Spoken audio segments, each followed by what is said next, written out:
अस्सलाम वालेकुम। मैं हूँ शाइस्ता यास्मीन और आप देख रहे हैं आओ करें बातें तलाशे हल। अभी कुछ देर में हमें तस्नीम और डॉक्टर तायरा ज्वाइन करती हैं, तो फिर हम अपने प्रोग्राम का बाकायदा आगाज़ करेंगे।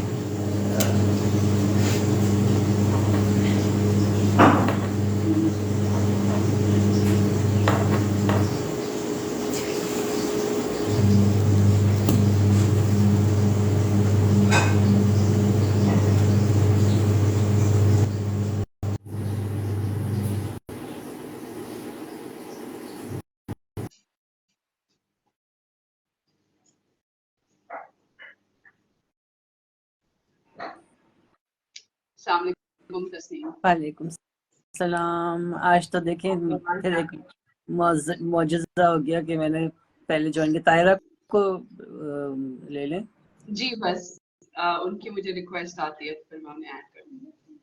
क्योंकि वो ऑलरेडी हैं, मतलब उन्होंने कहा वो तैयार हैं। जी हाँ।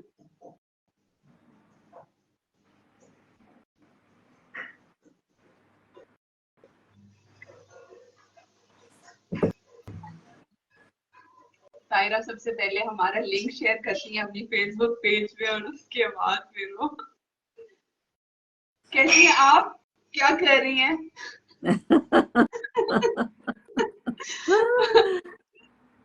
लास्ट एक्सपीरियंस के बाद बंदा कहता है बस अब ज्यादा बात नहीं करनी ताकि नजर ना हाँ लगे। हाँ, बिल्कुल बिल्कुल ऐसे ही कुछ हुआ था। तो डॉक्टर तायरा हम वेट करें, अगर आपको आवाज आ रही है तो आप अगर वो लिंक, हाँ उन्होंने हाय तो आपका लिख दिया। बोल रहा, यस जी मैं भी एक्सेप्ट यू, बस ऐड हो रही है। हेलो, अस्सलाम हेलो वालेकुम। डॉक्टर वालेकुम तायरा। सलाम। असल वालेकुम में सलाम। वो लिंक से मैं डायरेक्ट नहीं आ सकती जब तक आप मुझे ऐड नहीं हम्म, करें। हाँ तो मुझे जब मैं लिखती हूँ ना कि प्लीज ऐड मी, तो मैं आपको रिक्वेस्ट भेज देती हूँ, तो आप मेरी रिक्वेस्ट एक्सेप्ट कर लिया करें बस। बात कर इतनी लिए, यही किया, मेहरबानी करिया करो। हो गया जी, हो यही गया हो मैंने गया। किया। अच्छा चलें तो अपने शायद प्रोग्राम शुरू का करें। हाँ बाकायदा आगाज करते हैं। अपने देखने वालों को बता दें कि हम फ्राइडे के दिन 3 बजे से लेकर 4 बजे तक आपसे मुलाकात करते हैं। हमारे साथ होती है डॉक्टर तायरा, जिनके सामने हम सवालात रखते हैं जो हमें रिसीव होते हैं हमारे व्हाट्सएप नंबर 0333019476 पर। इसके अलावा फेसबुक पर आप हमें हमें इनबॉक्स भी करते हैं और जो मैसेजेस आपके उस वक्त कमेंट्स की सूरत में हमें फेसबुक लाइव पर मिलते हैं वो भी हम डॉक्टर तायरा से दौराने लाइव सेशन पूछते हैं। लेकिन प्रोग्राम का जो पहला हिस्सा है वो तस्नीम अहमद और डॉक्टर तायरा एक समाजी मसाइल जो कि खवातीन को पेश आते हैं उस हवाले से गुफ्तगू करते हैं। तो हमारा आज का प्रोग्राम हम बाकायदा शुरू करते हैं और तस्नीम के पास जाते हैं। Thank you Shaista. पिछले हफ्ते ना मिल सकने का सबको अफसोस रहा। बावजूद ये कि बड़ी कोशिश की हमने रात को कि कर लो। मेरी असल में मसरूफियत थी फ्राइडे को, तो मैं नहीं कर पा रही थी। मैं इस्लामाबाद से बाहर थी उस वक्त। बहरहाल चले आज हम मिल लिए हैं। तो बातचीत तो डॉक्टर तायरा से हम किस किस मौजू पे करेंगे, मुझे तो यही समझ में नहीं आती। अब उन्होंने कल का जो उनका था वो बायोलॉजी के जो उस्ताद थे और उनका जो मसाइल और उनकी माफ़ी और तलाफ़ी, और फिर मतलब मुझे तो समझ नहीं आती कि मसाइल का सिरा कहाँ से पकड़ें और कितने सदियां लगेंगी हमें। हम तो हमारी तो हड्डियां भी शायद गल सड़ जाएंगी जब तक ये मसाइल चलते ही शायद रहेंगे। तो ताहिरा मुझे एक दो चीज बस वैसे ही आपसे बातचीत करनी थी ताकि जो हमारे सुनने और देखने वाले हैं उनके भी थोड़ी सी आगाही बढ़े, थोड़ी सी समझदारी से काम लें। जो बच्चे देख रहे हैं या ख्वातीन देख रही हैं या मर्द देख रहे हैं, बुजुर्ग देख रहे हैं, जो भी देख रहा है। पॉपुलेशन प्लानिंग हमारे मुल्क से लगता है कि ख़त्म ही हो गई। मतलब कोई पॉलिसी नहीं है, कोई आपको कैंपेन नज़र नहीं आती। अब जिसको आप देखें, एक तो ये कि 20-21 साल की उम्र में शादियां करवा रहे हैं इवन लड़कों की, और साल भर बाद फिर एक बच्चा, फिर 2 साल बाद, मतलब इतने 3-4 तो मेरे सामने केसेस हैं जो जो बेरोजगार हैं लड़के, 25-27 साल की उम्र है, 20 साल की उम्र में शादी हो गई, 5 साल में 3 बच्चे हो गए, अब्बा हैं वो कमाए जा रहे हैं बेचारे, हड्डियां तोड़ रहे हैं अपनी, मगर ये कि ना कोई समझने वाला है, ना समझाने वाला है, ना कोई बताने वाला है। क्या करें ताहिरा, मुझे बताइए कि मतलब इस कैंपेन को, हम तो खैर बहुत ही छोटी सी चीज है, हम क्या कर सकते हैं, मगर कम से कम जो सुन रहे हैं उन तक ही ये बात पहुंचे कि प्लीज आगे भी लोगों तक ये बात पहुंचाएं कि लिल्लाह पाकिस्तान पे रहम करें, उसके वसाइल पे रहम करें। हम में से कोई भी खाना खाने के काबिल नहीं रहेगा क्योंकि इतने बुरे हालात हैं। आपने कहा ना किस किस मौजू पे बात करें, यकीन कीजिए कि मैं हर रोज जब लिखने के लिए बैठती हूँ या कोई बात करती हूँ तो लिटरली मुझे नहीं समझ आता कि मैं किस किस चीज पे बोलूँ। एजुकेशन पे बोलूँ, गायनी फेमिनिज्म पे बोलूँ, औरत की हैसियत पे बोलूँ, औरत के मकाम पे बोलूँ, औरत को जो पूरे माशरे में जो उन्होंने बना दिया है, मैं और साथ में औरत को बनाने जो मकाम दिया गया है उसका सबसे बड़ा नुकसान जो हुआ है वो औरत की हेल्थ को हुआ है। आप सोचें बच्चा पैदा कर लें या बच्चे ज्यादा पैदा कर लें या जो भी है, उसमें नुकसान कौन उठाता है? औरत का जिस्म। और औरतें हर रोज मरती हैं। मैंने कल ऐसे ही हॉस्पिटल में मैं बैठी हुई थी और थोड़ी फारिग थी और मूड भी अच्छा था, तो मूड अच्छा होगा, ज्यादातर अच्छा ही होता है, कभी कभार गुस्सा आता है, लेकिन ये एक मूड अच्छा, बहुत अच्छी अच्छी हवा चल रही थी, तो मैंने कहा चलो मैं सबको पोस्टपार्टम हैमरेज, जो कि लोगों को पता ही नहीं है कि वो क्या है, और मैं उसे आसान लैंग्वेज में बता दूं कि ज़चगी या अबॉर्शन के बाद, मिसकैरेज के बाद जो बच्चेदानी से खून बहता है वो अगर बंद ना हो तो वो औरत को मौत के हवाले कर देता है। मेरी अपनी सगी खाला 60s में उनकी 5 बच्चों के बाद जब छठा बच्चा प्रेग्नेंट हुई और she didn't want to have it again, so she did it with a dye, and dye did all the instrumentation at home, and husband was not at home and she died. अच्छा, अब 5 बच्चे छोड़ के वो फौत हो गई। उसके बाद मेरे खालू ने दूसरी शादी कर ली, दूसरी शादी के बाद दूसरी शादी से फिर 5 बच्चे पैदा हो गए। ठीक है, तो एक मर्द ने सिर्फ अपनी पता नहीं किस उसमें 10 बच्चे पैदा किए, और उन 10 बच्चों को आप सोचें कि कोई एक सैलरीड पर्सन कैसे पाल सकता है और कैसे अच्छा पाल सकता है। तो मैं इसलिए ये बता रही हूँ कि लोगों को पता चले कि होता क्या है, कॉन्ट्रसेप्शन ना करें, और तो उसके कॉन्सिक्वेंसेस क्या हैं। मेरी वो सारी कजन्स जो कि मेरी एज फेलो थी, अम्मी और खाला में कम ही फर्क था और शादियां बराबर, मतलब आगे पीछे ही हुई थी। तो एक कजन मेरी एज फेलो थी, एक कजन मेरी छोटी बहन की एज फेलो थी, एक कजन मेरे बड़े भाई का एज फेलो था।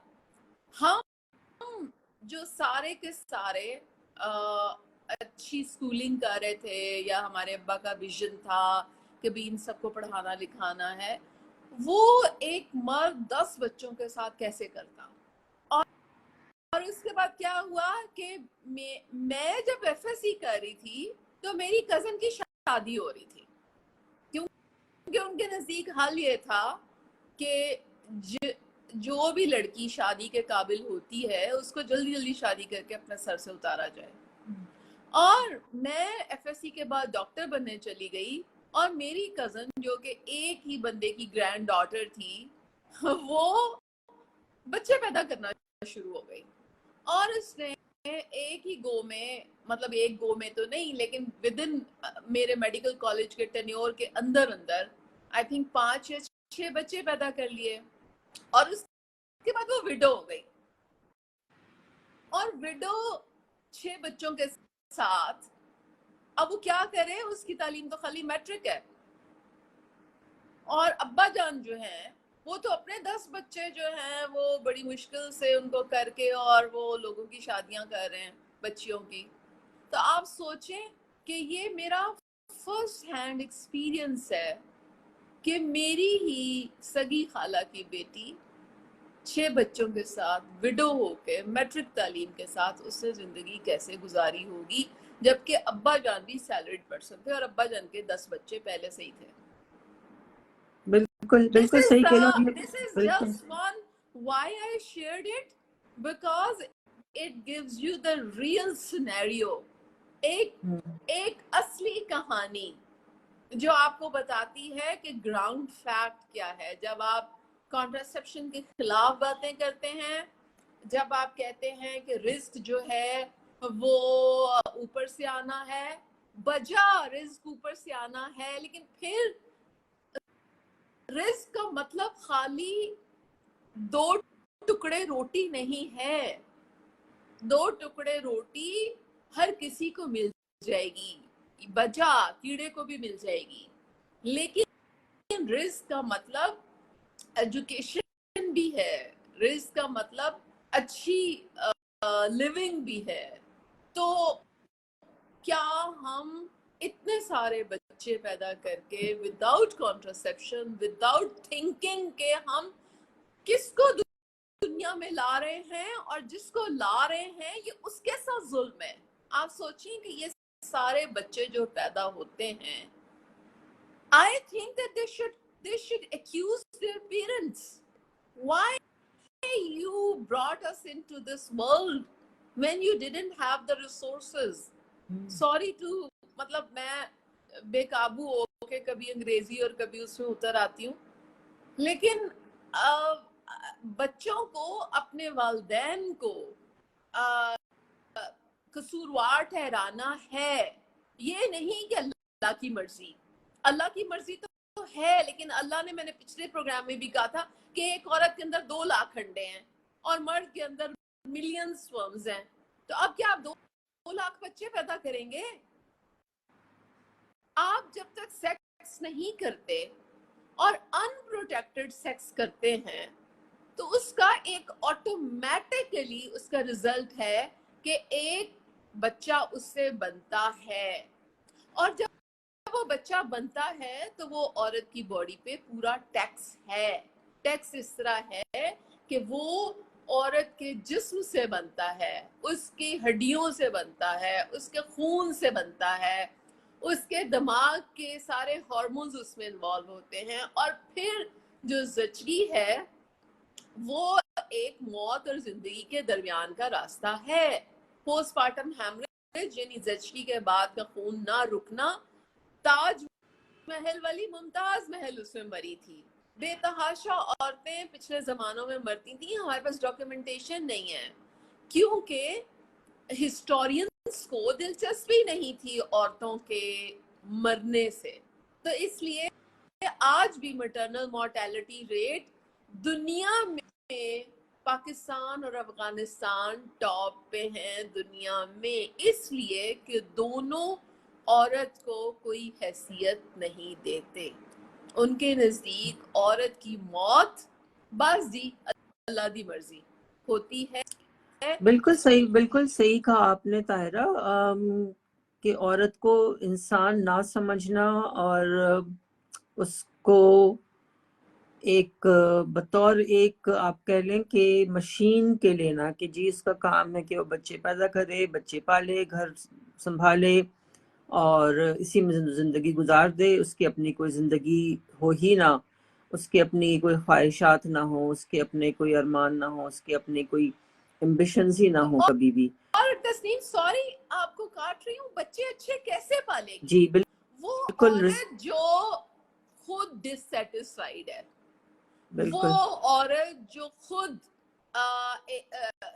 इंतहाई बुरे मकाम पे रखी गई है, वो औरत जिसको आप एक पुर्जा समझते हैं, वो पुर्जा अगली जनरेशन को अपने बच्चों को क्या दे सकता है?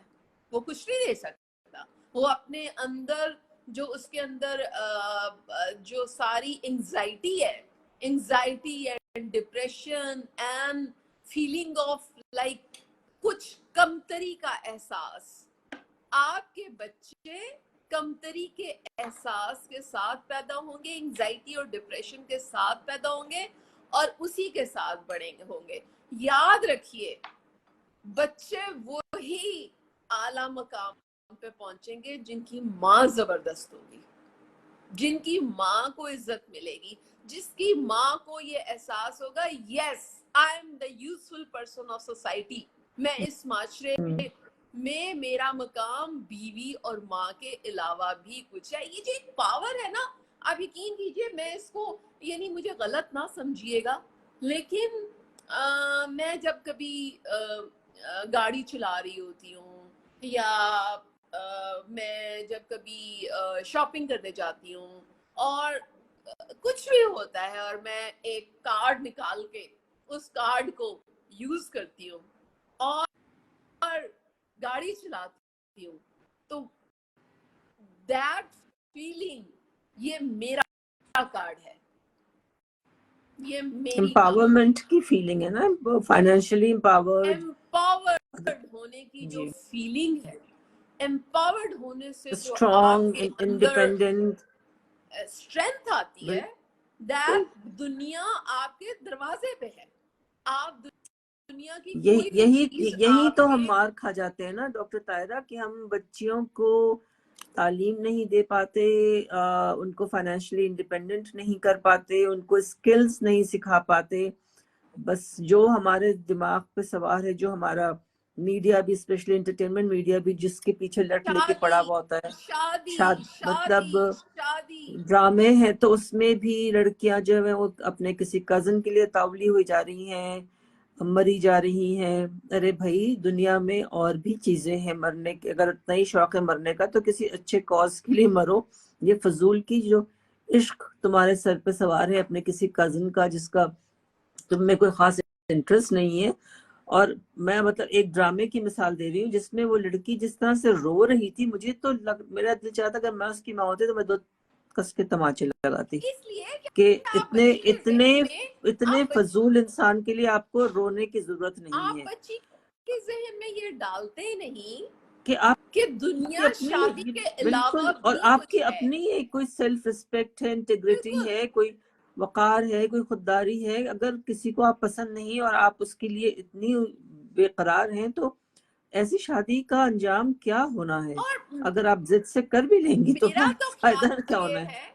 मेरा तो ख्याल ये है कि अगर, मतलब मैं तो ये शुरू से कहा करती थी, मुझे अगर कोई टेढ़ी नजर से देखे तो मैं उसे डबल टेढ़ी नजर से देखूंगी। This is a self respect, this is a self esteem. बिल्कुल। अगर मुझे कोई एक दफा ऐसे देखे तो मैं उस रास्ते से नहीं गुजरूंगी, ठीक है? बिल्कुल। Every girl should develop this, के तुमने किसी के पीछे नहीं जाना, तुमने अपने आप को इस काबिल बनाओ और ऐसा बनाओ कि लोग तुम्हारी चाह करें। बिल्कुल, बजाय इसकी कि आप के रिश्ते ठुकराए जाए, आप इस पोजीशन में हो कि आप भी रिश्ता ठुकरा सकती हो। आप भी कह सकती हो कि मुझे नहीं लगता कि यहाँ पे मुझे शादी करनी चाहिए, मुझे नहीं लगता कि ये लड़का इस काबिल है कि मुझे सपोर्ट कर सके या घर बना सकेगा। मगर हमारे यहाँ तो पूरा नैरेटिव ही उल्टा कर दिया जाता है कि लड़की ऐसी होनी चाहिए, इस तरह की होनी चाहिए, मतलब एक क्राइटेरिया बना दिया कि वो खुश शक्ल भी हो, खूबसूरत भी हो, मतलब सीरत, सूरत, पैसा, हर चीज उस लड़की के पास होना चाहिए। लड़का देखे हाँ, तो उस देख के लगता है ओए होए लंगूर है हूर में लंगूर। वो और बिल्कुल। मैं हमेशा ये सोचती हूँ कि मतलब अल्लाह माफ करे, बॉडी शेमिंग नहीं करनी चाहिए। आई एम सॉरी टू से बिकॉज दिस इज द मुहावरा, दैट्स व्हाई। लेकिन ये इस पर्सपेक्टिव में आया कि जो लोग लड़कियों को रिजेक्ट करते हैं उनकी शक्ल देख के, तो लड़की को भी देखना चाहिए कि क्या उसकी भी आंख की सेटिस्फेक्शन के लिए कोई सामने है, या सामने कोई गंज सारे कुछ, यानी कि जो सारे शरई ऐप जो होते हैं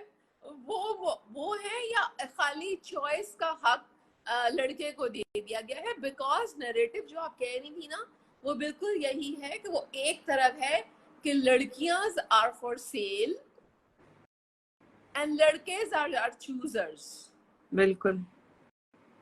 सो ये सिलेक्शन का हक जब तक नहीं मिलेगा और ये चॉइस लड़कियों को नहीं मिलेगी कि उन्हें आगे जिंदगी में क्या करना है, पढ़ना है, उन्हें आगे क्या बनना है, उन्हें किस तौर से जिंदगी गुजारनी है, तब तक मुझे लगता है कि ये आबादी तो हमारी ऐसे ही बढ़ती रहेगी, क्योंकि लड़कियों की शादियां ऐसी होती रहेंगी और वो बेचारियां बच्चे पैदा करती रहेंगी। इसीलिए हमने ये जो प्रोजेक्ट शुरू किया गायनी फेमिनिज्म का, वो इसलिए था कि जिस चीजों पे हमारा अब कंट्रोल नहीं है, और जाहिर है हम सब वालिदैन के दिमाग में ये कैसे डालेंगे, लेकिन जो हम कर सकते हैं वो ये है कि हम हर लड़की को उसकी बॉडी के बारे में और उसके घर वाले को भी उसकी बॉडी के बारे में एम्पावर कर दें। आप यकीन कीजिए, कल मैं बड़ी खुश हुई, अगर वो साहब सुन रहे हो तो एक साहब हैं जिन्होंने मेरी वॉल पे आके लिखा कि मुझे किडनी स्टोन्स हैं और मैं ऑपरेशन से बहुत डरता था, लेकिन आपने खवातीन के ऑपरेशंस के लिए इतनी ज्यादा तफसील से बताया, लिखा, बातें की कि मेरे पे हौसला आ गया और मैंने जाके अस्पताल जाके ऑपरेशन करवा लिया और मैं ऑपरेशन के हर मोमेंट पे आपको याद करता रहा। तो कमाल है, माशाल्लाह माशाल्लाह। चले सवाब तो आपको जाएगा ना उनकी सेहतयाबी का भी और उनका मसला हल होने का भी। हमारा जो मिशन है चाहे इतना ही मूव हाँ बिल्कुल बिल्कुल, जाहिर है कि हम पूरी दुनिया तब्दील नहीं कर सकते, हम पूरा माहौल नहीं, हम जहनियत नहीं बदल सकते सारी की सारी, मगर कहीं पे जाके अगर किसी को ये एहसास हो जाता है कि हाँ मुल्क की आबादी का भी थोड़ा सोच लें, जिस रफ्तार से आबादी बढ़ रही है उस आप नुकसान को, उस खतरे को भांपें, और ये कि जहाँ पे जो बच्चे जिनकी आप 20-22 में शादी करा रहे हैं तो बेशक चले, आपकी कोई मजबूरी है आपने करा दी, मगर कम से कम उन्हें ये कह देंगे 4 साल तक बच्चे प्लीज औलाद पैदा ना करना। मगर यहाँ तो हमारे यहाँ ये होता है कि इधर शादी हुई नहीं, उधर दादी नानी नाना दादा सबको घर में एक नन्ना मुन्ना खिलौना चाहिए होता है। अब वो कैसे कोई बताए कि वो खिलौना नहीं है, एक इंसान टॉय है उनके। बिल्कुल। वो खिलौना नहीं है, वो जीता जागता एक बच्चा है जिसकी अब जैसे जैसे वो बड़ा होता जाएगा, होती जाएगी, वो उसकी नीड्स होंगी और उसकी अपनी एक शख्सियत होगी जो आप नहीं बना पाएंगे अगर आपके रिसोर्सेज इतने मुख्तसर हों कि आप उसको पढ़ा भी ना सके, आप उसको अच्छी जिंदगी ना दे सके। तो हम अपनी बातें फिर यहाँ पे आज थोड़ा रोकते हैं। मुझे सॉरी एक सवाल का जवाब देना है। हाँ क्योंकि वो साहब बहुत बेताबी से, उन्होंने पहले भी फेसबुक पे लिखा था और अभी भी उनका क्वेश्चन पढ़ लिया है और वो रेलेवेंट है हमारे टॉपिक से। हम साहब हैं शायद, और वो पूछना चाह रहे थे कि अभी उन्होंने लिखा है इसमें कि उनके 4 बच्चे हैं और 4 बच्चों के बाद भी एक मिसकैरेज हुआ शायद, और उसके बाद उनकी बेगम जो है वो पोस्टमार्टम डिप्रेशन का शिकार हुई और अब वो एंटी डिप्रेसेंट्स में है। उन्होंने दवाई का नाम लिख दिया है, मैंने पढ़ लिया है, और वो कह रहे हैं कि गायनोकोलॉजिस्ट, और अब बेगम फिर प्रेग्नेंट है और गायनोकोलॉजिस्ट कह रही हैं कि दवाई रोक दें, जबकि साइकियाट्रिस्ट या न्यूरोलॉजिस्ट कह रहे हैं कि नहीं कंटिन्यू करें दवाई, तो कंटिन्यू करें। बीइंग ए गायनोकोलॉजिस्ट मैं ये कहूँगी उस दवाई का हमल में यानी वो सेफ है, दी जा सकती है। लेकिन अरहम साहब, मुझे ये सुन के अफसोस हुआ कि आपकी बेगम जब पोस्टमार्टम डिप्रेशन का शिकार हुई और उसके बाद वो डिप्रेशन कंटिन्यू हुआ, इसीलिए शी इज ऑन मेडिकेशन, आप अभी भी उनसे बच्चे पैदा करवा रहे हैं। Like what the 5th child will give you, what the 4 children have not given you yet, what the 5th child will add. मुझे अफसोस हुआ कि आप मुझे फॉलो करते हैं और आप अभी भी एक खातून के जिस्म से उसकी बीमारी के बावजूद उसे रिलैक्सेशन देने पे तैयार नहीं है, और उसके जिस्म से एक और इंसान बरामद करवा रहे हैं। बावजूद उसकी बीमारी के, बावजूद उसके डिप्रेशन के, पोस्टपार्टम डिप्रेशन बहुत जालिम चीज है। वो वाकई हार्मोन्स की उथल पथल से होता है और sometimes it the woman recovers. लोगों को पता ही नहीं है कि डिलीवरी और जचकी औरत के साथ क्या करती है। वो उसको लिटरली पागल बनाती है। लोग समझते हैं कि बच्चा बस ऐसे ही छू मंतर है, इधर हमल हुआ, इधर बाहर निकाला और बस मशीन फिर से तैयार। नहीं, वो औरत नहीं रहती, उसकी जिसमें हर हमल और हर जचकी के बाद टूट फूट होती है। और अगर पोस्टपार्टम डिप्रेशन जो ज्यादातर हो, मैं आपको बताऊं, मेरे बच्चे के बाद मुझे पोस्टपार्टम डिप्रेशन की पहली स्टेज है मैटरनिटी ब्लूज। हम किसी दिन इस पे बात करेंगे। मुझे मैटरनिटी ब्लूज हुए हैं और मैं हर वक्त रोती रहती थी और मैं अपनी बच्ची को नहीं देखना चाहती थी और काफी दिन इसमें गुजरे कि मुझे लगता था कि व्हाट इज दिस, मैं बेजार हूँ इस दुनिया से। ठीक है, और मैटरनिटी ब्लूज के बाद अगला स्टेज है पोस्टपार्टम डिप्रेशन और उससे अगला स्टेज है पोस्टपार्टम साइकोसिस, जिसमें लिटरली आपको मेंटल हॉस्पिटल की जरूरत पड़ जाती है। और अगर ये सारी चीजें रिवर्स ना हो तो आप परमानेंट डिप्रेशन का शिकार हो जाते हैं। और permanent depression, it's not only feeling and thought, depression is the same thing as hypertension, diabetes, thyroid, cancer. जो सारी चीजें जो जिस्म को बीमार करती हैं वो दिमाग को भी बीमार करती हैं। और अगर ये ऐसा ही है कि आपकी बीवी को कैंसर है और आप उसके जिस्म से एक और बच्चा पैदा करवा रहे हैं, कैसा लगेगा और कैसा लग रहा है? आई होप कि कुछ सोचें, वो कुछ सोचें, कुछ इस पे गौर करें और छठा बच्चा ना दुनिया में लाने की सोचें कि एक औरत अपनी बॉडी को मजीद ट्रॉमा में डाल के दवाइयां खाते हुए एक और बच्चा पैदा करने की कोशिश में है। वो बच्चा के सूरत हाल में पैदा हो रहा होगा। और ये क्योंकि क्योंकि डॉक्टर ताहिरा, क्योंकि माँ की जो जहनी कैफियत है, जिस्मानी कैफियत, जहनी ज्यादा, वो बच्चे की नशोनुमा पे माँ के पेट के अंदर भी वही बहुत ज्यादा असर करती है। आपको पता है ये अप्रूवन है। माँ जो सोचती है वो बच्चा फील करता है, माँ जो देखती है वो बच्चा फील करता है, माँ जो सुनती है। आप जो प्रेग्नेंट औरतों के साथ बुरी भली बातें करती हैं वो बच्चा सुन रहा होता है। आप जो माँ खाती है वो बच्चे तक पहुंचता है, माँ जो फील करती है वो बच्चे तक पहुंचता है।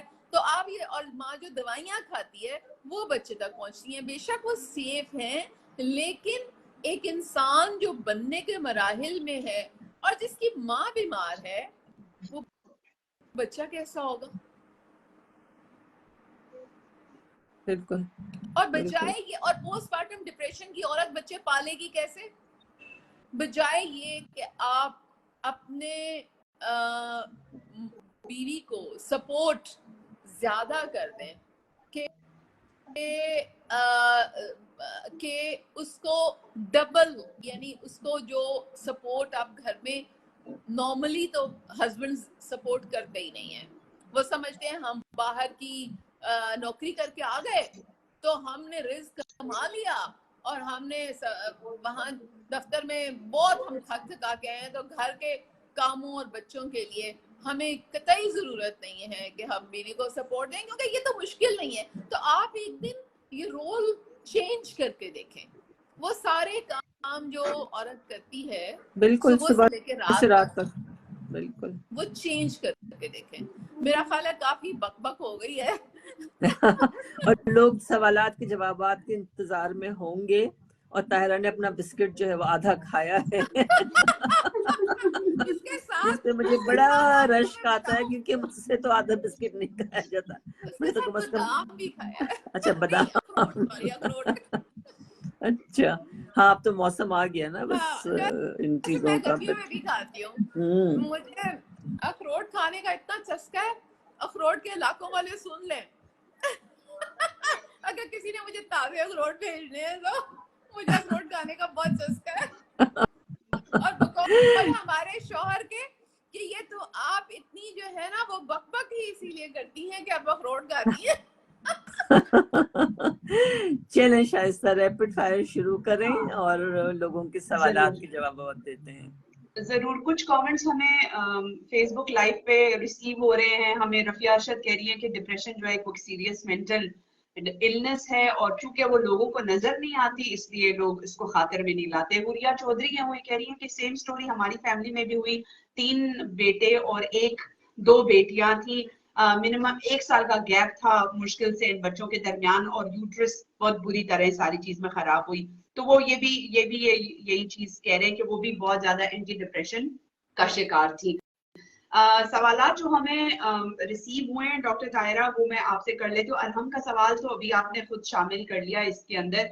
हमें डॉक्टर ये जो रिसीव हुआ है वो ये कह रहे हैं कि डॉक्टर साहिबा एक खातून है जिनकी प्रेगनेंसी का 5वां महीना चल रहा है, खून कम था जिसकी वजह से वो 100 ml में एक आयरन का इंजेक्शन उन्होंने लिखा है, वो ले रही हैं, कमजोरी फिर भी फील हो रही है। रोजाना की बुनियाद पर ये इंजेक्शन लगाती हैं और फीफॉल के कैप्सूल खा रही हैं, बाकी खुराक और शाम को फ्रूट भी ले रही हैं। कोई दूसरा मशवरा या कोई मेडिसिन अगर आप तजवीज करें?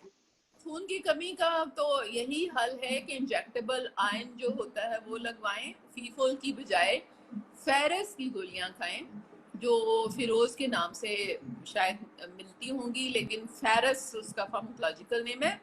फेरस 3 दफा खाया जा सकता है दिन में और उसमें आयरन की मिकदार ज्यादा है, फीफोल में आयरन की मिकदार ज्यादा नहीं होती। और साथ में खुराक में सब्ज पत्तों वाली सब्जियां, पालक और इस तरह की चीजें खाएं।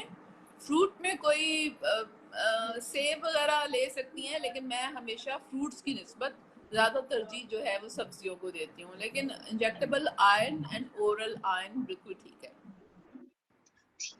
अच्छा, ये अरहम का दूसरा सवाल था, वो ये कह रहे थे कि एस्प्रिन पूरे 9 महीने लेने से खून पतला होने की वजह से क्या पोस्टमार्टम हेमरेज का खतरा होता है? इस बारे में थोड़ा बताएं। बिल्कुल नहीं। और एस्प्रिन जो है वो हम 36 वीक्स के बाद बंद करा देते हैं, ठीक है। 36 वीक्स के बाद हम एस्प्रिन नहीं देते शुरू से लेके, तो उसके लिए जो पोस्टमार्टम हेमरेज का खतरा है वो टल जाता है। और वैसे भी पोस्टमार्टम हेमरेज के कॉजेज में बच्चेदानी ज्यादा इन्वॉल्व है एज कम्पेयर टू खून इटसेल्फ, ठीक है।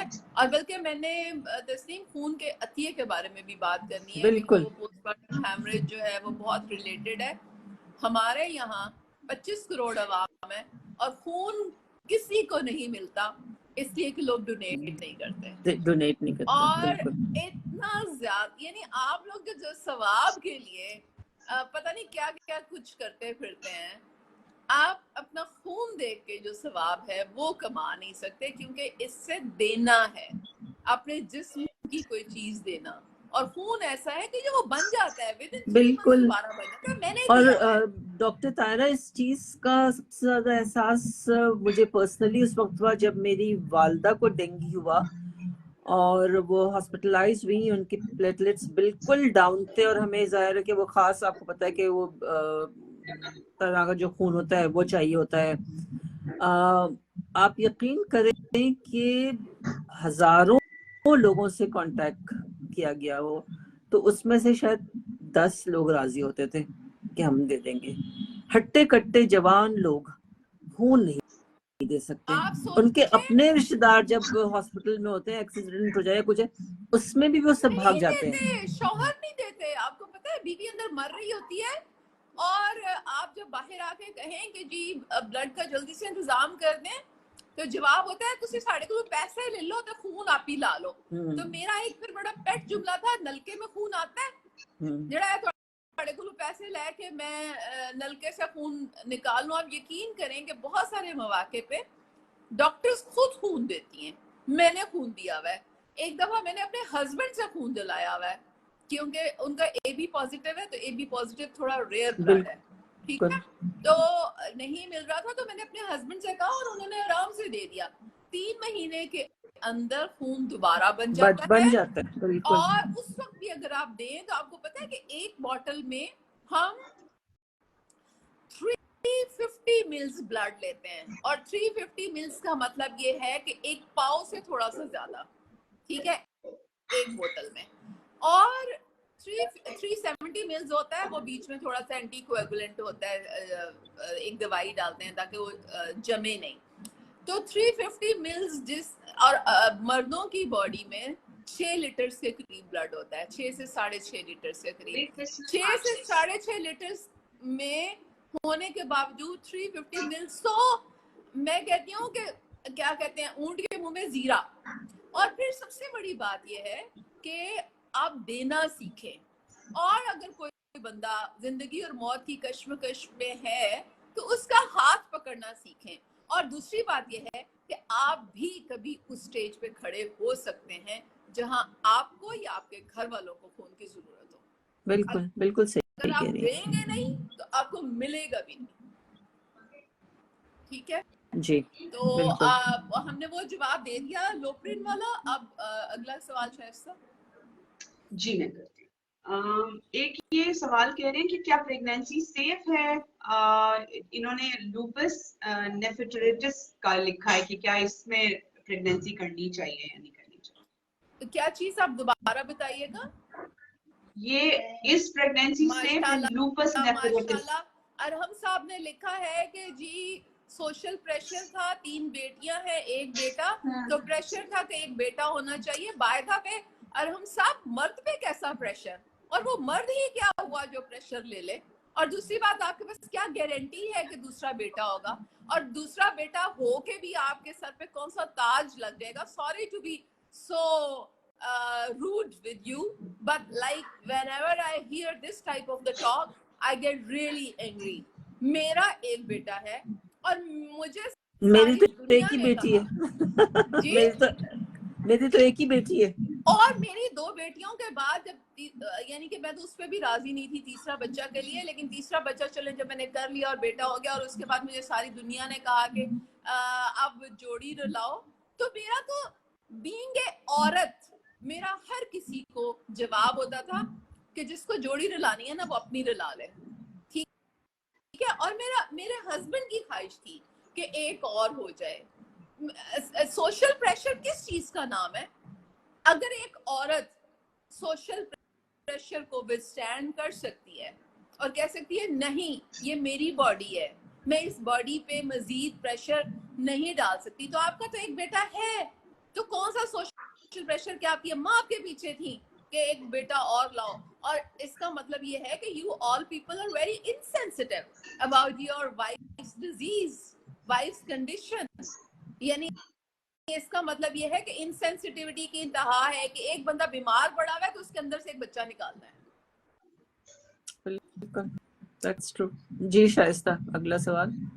अच्छा जी, ये है जी, मैं 36 साल की हूँ, गैर शादीशुदा हूँ, मेरे 1 साल से ब्लीडिंग कम है और लास्ट 3 मंथ से मुझे पेन है, बट ब्लीडिंग जस्ट स्पॉट थी। डॉक्टर से कंसल्ट किया मैंने, गायनी से मेरा वेट 50 है, मैं एस्थमा पेशेंट हूँ और माइटे का लास्ट 12 ईयर से खा रही हूँ। अब लास्ट 3 मंथ से मुझे काफी दर्द होता है, कुछ बताएं।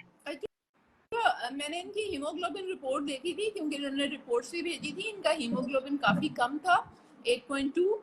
तो इनसे यही कहना है कि आप अपना हीमोग्लोबिन इम्प्रूव करें, और जो पेन है उस पेन को दूर करने के लिए आप फैमिला 28 टैबलेट्स लें। फैमिला 28 टैबलेट्स लेने से एक तो ये है कि पेन दूर हो जाएगा, दूसरा फ्लो भी इम्प्रूव हो सकता है और हो जाएगा। वैसे फ्लो कम होना कोई ऐसी खराब बात नहीं है, फ्लो ज्यादा होना बहुत खराब बात है कि उसका खून बहुत ज़ाया हो जाता है।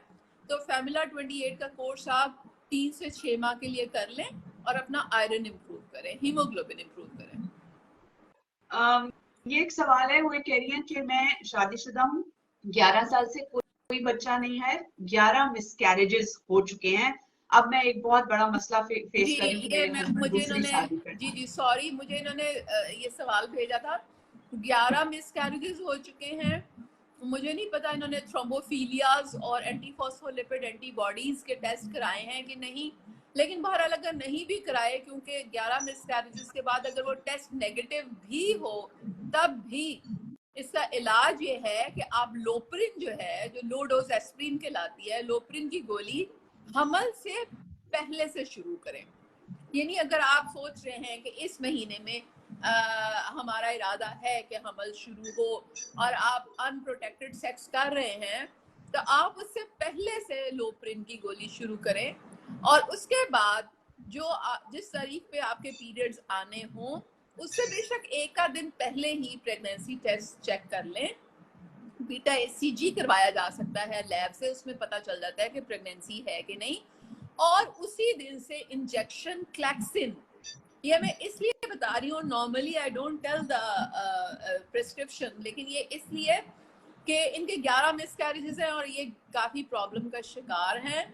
और मुझे नहीं पता कि ये किस एरिया में रहती हैं, वहाँ कोई क्वालिफाइड गायनोकोलॉजिस्ट रखी एडवाइस इन्हें दे सकती हैं कि नहीं। तो इंजेक्शन क्लैक्सिन जो है वो पूरे 9 माह इस्तेमाल करें। तो मेरे रिकॉर्ड में है कि मैंने 9-10 मिसकैरेजेस के बाद इस तरह की यानी लाइव बेबी हुआ है। तो आप एक दफ़ा ट्राई करें, और अगर हस्बैंड दूसरी शादी करना चाहते हैं करण दो जिनको आपकी कदर नहीं, उनको जबरदस्ती रस्सी से क्या बांधना। अपनी सेल्फ एस्टीम पे क्या कोई जानता है ते उसी दरवाजा खोल के कहो जाओ जी, दरवाजा बंद करने की कोशिश ना करें। जबरदस्ती जिंदगी में मोहब्बत जो है वो हासिल करना जो है ना, या मैं थोड़ी सी फिलोसफर हो रही हूँ, लेकिन जबरदस्ती किसी को रोकना और जबरदस्ती किसी से मोहब्बत चाहना, ये आपकी सेल्फ एस्टीम के को डैमेज करती है।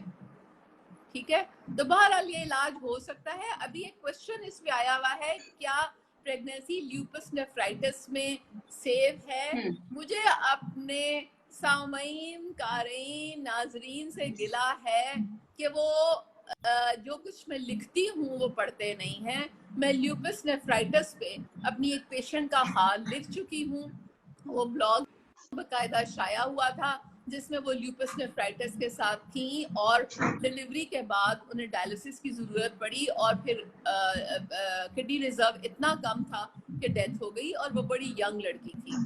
तो खुदा के लिए प्रेगनेंसियों के पीछे मत पड़े।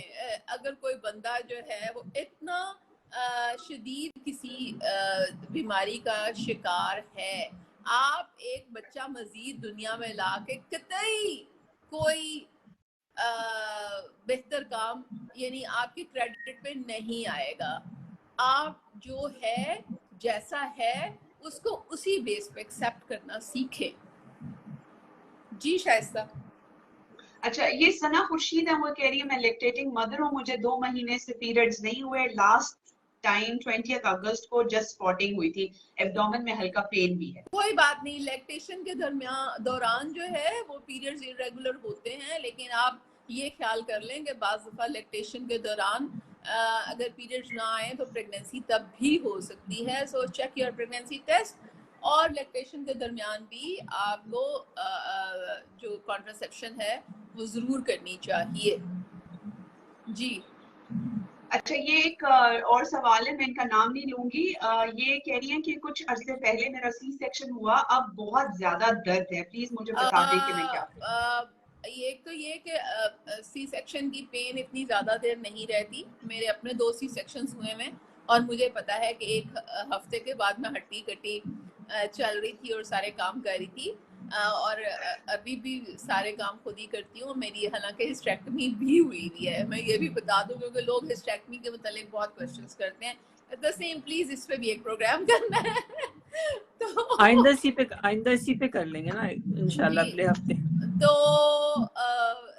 जो अगर आपके स्टिचेस में पेन है तो आप देखिए कि आपको कोई और तकलीफ ना हो, आपको यूरिन इन्फेक्शन ना हो रही हो। दूसरी ये बात है कि थोड़ी एक्सरसाइजेस करना शुरू करें।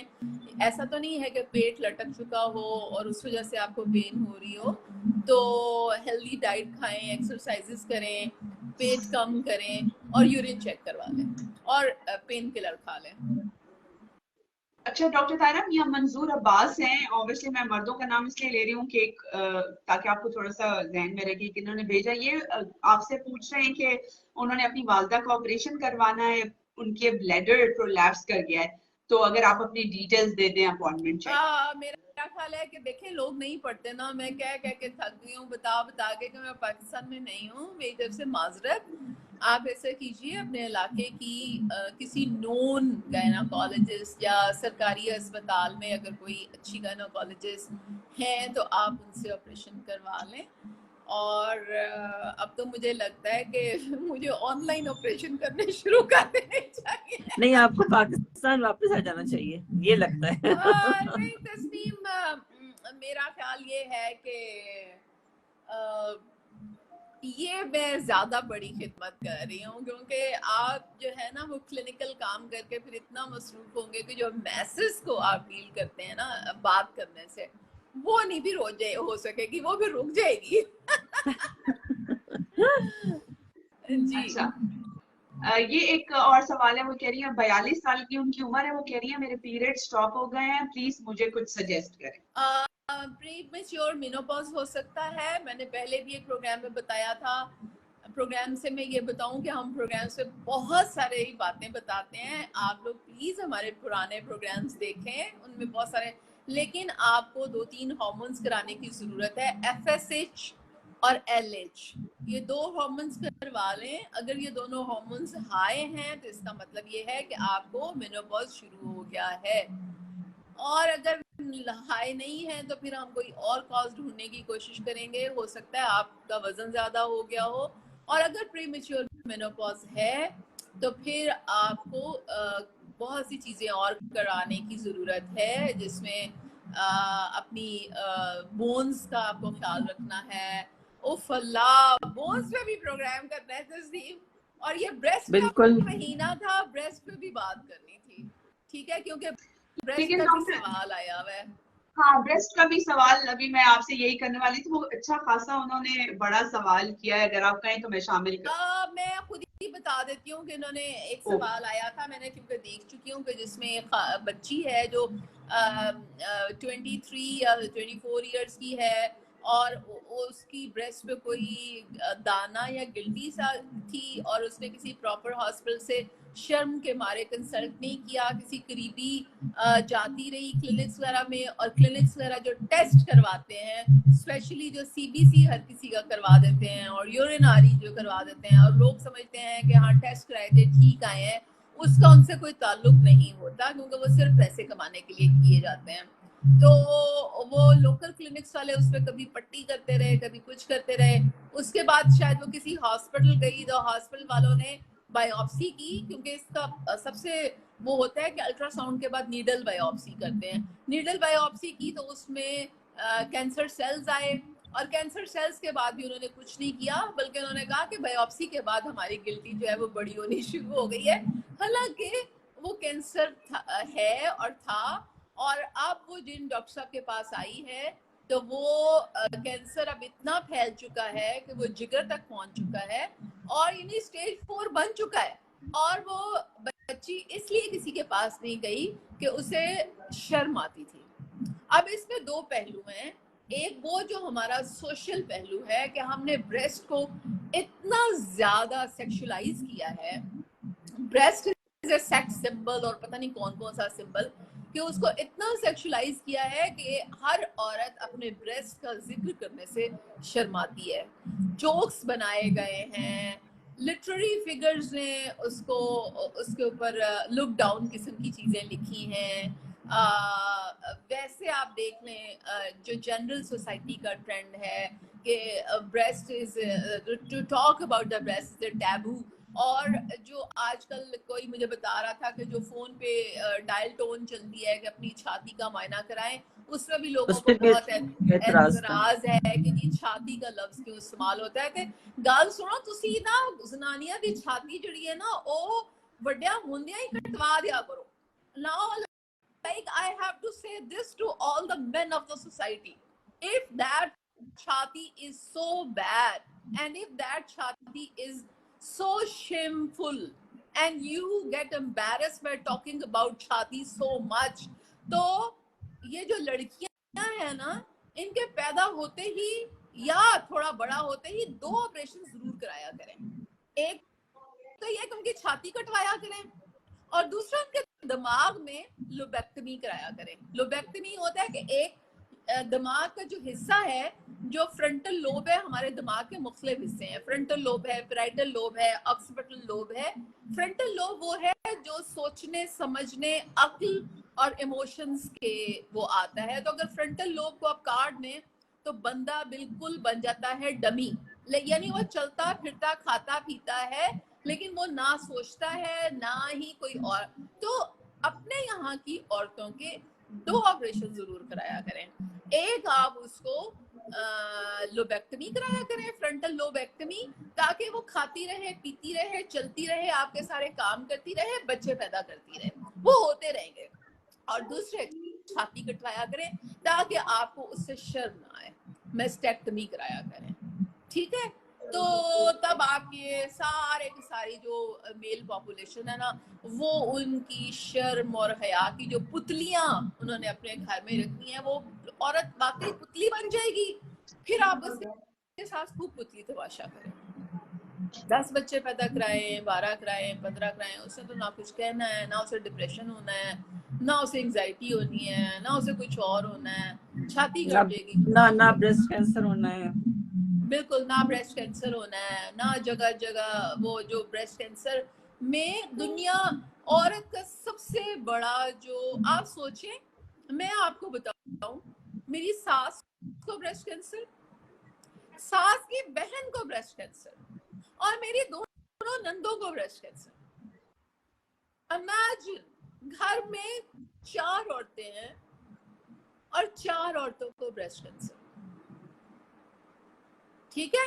और अभी भी अगर मैं औरतों से पूछूं कि आपने मेमोग्राम करवाया है 40 साल के बाद, तो लोगों को यही नहीं पता होगा कि मेमोग्राम क्या होता है, और जिनको पता होगा वो कहेंगे हाय अल्लाह कौन कराने जाए, और कौन कराने जाए, और कुछ कहेंगे हाय ये तो बड़ा पेनफुल होता है। पेनफुल नहीं होता।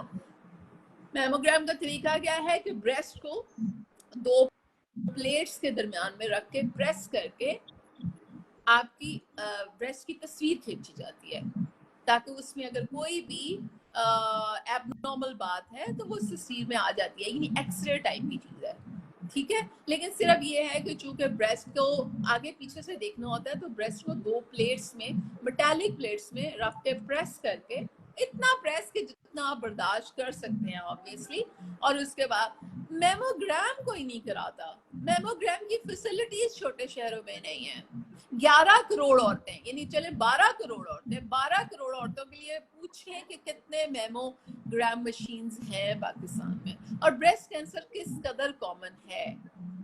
पैप स्मीयर कोई नहीं कराता, सीए यानी कि सर्विक्स का कैंसर इस कदर कॉमन है, और वो उसका पैप स्मीयर से पता चलना होता है, जो कि पूरी उम्र लोगों को कराना चाहिए, और हर 3 साल के बाद कराना चाहिए, ताकि अगर कोई चेंज आ रही है तो आपको पता चलता रहे। वो कोई नहीं करवाता। तो जब आप सिर्फ एक काम औरतों से करवाया जाता है, बच्चे पैदा करा दो, इसलिए छाती भी कटवा दें, दिमाग का एक हिस्सा भी कटवा दें, तो आपको पुतलियां मिलेगी, फिर करिएगा आप पुतली तमाशा।